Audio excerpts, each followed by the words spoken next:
నమస్తే. వైసీపీకి ఘర్ వాపసి, సీనియర్ నేతల ముక్కిరి బిక్కిరి.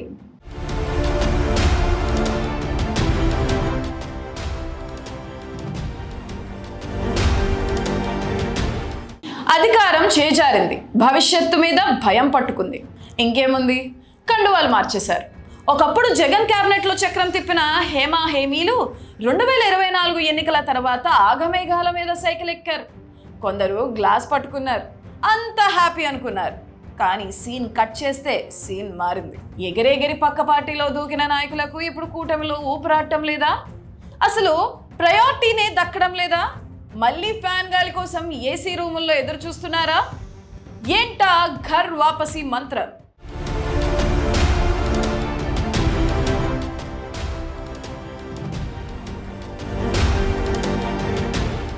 రాజకీయాల్లో ఎప్పుడు ఏమైనా జరగచ్చు.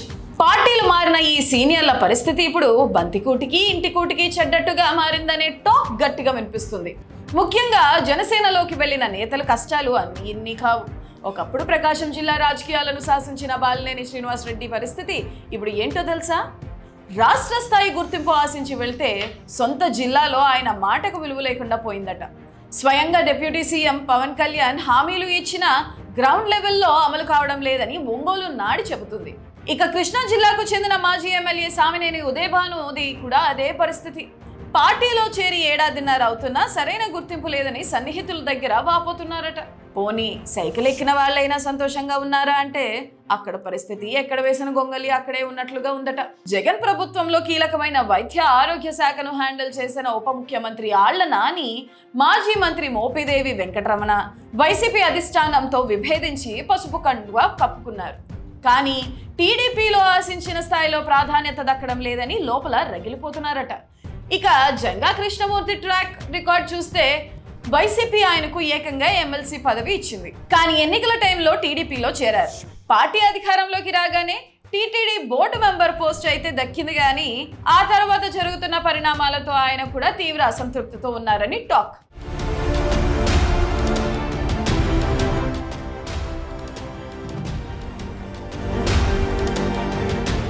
వీళ్ళు ఒక ఎత్తైతే ఏ పార్టీలో చేరకుండా సైలెంట్ మోడ్లో ఉన్న మాజీ మంత్రులు అవంతి శ్రీనివాస్, సిద్ధా రాఘవరావు, గ్రంథి శ్రీనివాసరావు, అలాగే చీరాల రాజకీయాల్లో ఒకప్పుడు సెంటర్ ఆఫ్ అట్రాక్షన్ అయిన ఆమంచి కృష్ణమోహన్ లాంటి వాళ్ళు కూడా ఇప్పుడు డైలమాలో పడ్డారు.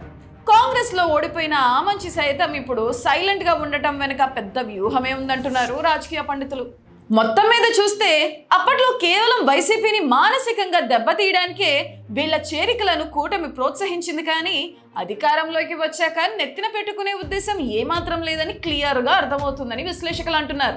దీంతో న్యూట్రల్గా ఉన్న వాళ్లే కాదు, కూటమి కండువా కప్పుకున్న నేతల చూపు కూడా మళ్ళీ తాడేపల్లి వైపు మొదలుతుందట. కానీ అసలు ప్రశ్న ఇక్కడే ఉంది. ఈ రీజాయినింగ్ విషయంలో జగన్ మనసులో ఏముంది? వెళ్ళిన వారి కోసం ఆ గేట్లు మళ్ళీ తెరుచుకుంటాయా? మీకేమనిపిస్తుంది? కామెంట్ చేయండి.